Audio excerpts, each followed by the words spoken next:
Supreme court का वोटों की गिनती के हवाले से एक बहुत बड़ा फैसला सामने आया है जो यकीनन सियासी हलकों में तहलका मचा देगा। अस्सलाम वालेकुम नाजरीन, मैं हूं हिलाल अख्तर, अपने यूट्यूब चैनल में आपको खुशामदीद कहता हूं। नाजरीन, आज सुप्रीम कोर्ट का वोटों के हवाले से, वोटों की दोबारा गिनती के हवाले से एक बहुत बड़ा फैसला सामने आया है। आज यानी 12 अगस्त 2024 को सुप्रीम कोर्ट ऑफ पाकिस्तान ने लाहौर हाई कोर्ट के फैसले को कलअदम करार देते हुए नेशनल असेंबली के 3 हलकों में वोटों की दोबारा गिनती को गैर मुअस्सर करार दिया और ये फैसला चीफ जस्टिस काजी फाइज ईसा की सरबराही में 3 रुकनी बेंच ने 2-1 की अक्सरियत से सुनाया, जिसमें जस्टिस शकील अब्बासी ने इख्तिलाफी नोट लिखा। नाजरीन, ये फैसला पाकिस्तान मुस्लिम लीग नून के लिए एक बहुत बड़ी कामयाबी है, क्योंकि उनके उम्मीदवार अजहर कयूम, अब्दुर्रहमान कांजू और जुल्फिकार अहमद को एक बार फिर कौमी असम्बली की नशिस्तों पर बहाल कर दिया गया। सुप्रीम कोर्ट ने यह फैसला सुनाते हुए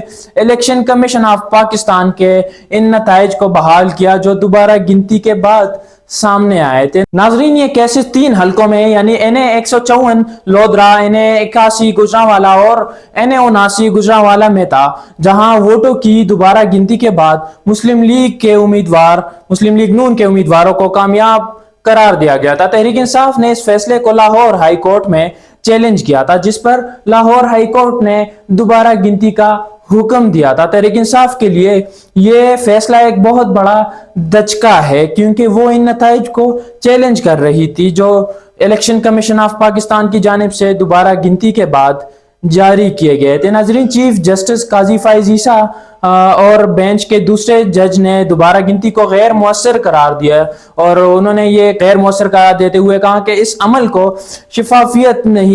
में शफाफियत नहीं थी और लाहौर हाई कोर्ट का फैसला कलअदम करार दिया। हल्का NA 154 लोधरा, इस हल्के में तहरीक इंसाफ के उम्मीदवार को शिकस्त हुई थी, जबकि मुस्लिम लीग नून के अब्दुर्रहमान कांजू कामयाब करार पाए थे। इसी तरह हल्का NA 81 गुजरांवाला, यहाँ तहरीक इंसाफ के उम्मीदवार को शिकस्त का सामना करना पड़ा था, जबकि मुस्लिम लीग नून के अजहर कयूम कामयाब करार पाए थे। और हल्का 79 गुजरांवाला, यहाँ भी मुस्लिम लीग नून के जुल्फिकार अहमद ने तहरीक इंसाफ के उम्मीदवार को शिकस्त दी थी। नाजरीन, ये फैसला पाकिस्तान की मौजूदा सियासी सूरत हाल है उसमें इंतहाई अहमियत का हामिल है, क्योंकि ये न सिर्फ मुस्लिम लीग नून के लिए एक बड़ी कामयाबी है, बल्कि इससे तहरीक इंसाफ की जो पोजीशन है उसको भी नुकसान पहुंच सकता है। इस फैसले से जाहिर होता है कि सुप्रीम कोर्ट वोटों की दोबारा गिनती के हवाले से सख्ती से कानून की पासदारी को यकीनी बनाना चाहती है। यह फैसला मुस्तकबिल में इंतखाबी अमल और दोबारा गिनती के मामलात में भी एक मिसाल के तौर पर देखा जाएगा। नाज़रीन, ये थी आज की हमारी video supreme court of Pakistan के आज के फैसले के हवाले से, और अगली वीडियो तक मुझे इजाज़त दीजिए। अपने और अपने प्यारों का बहुत सारा ख्याल रखें। अल्लाह हाफिज़।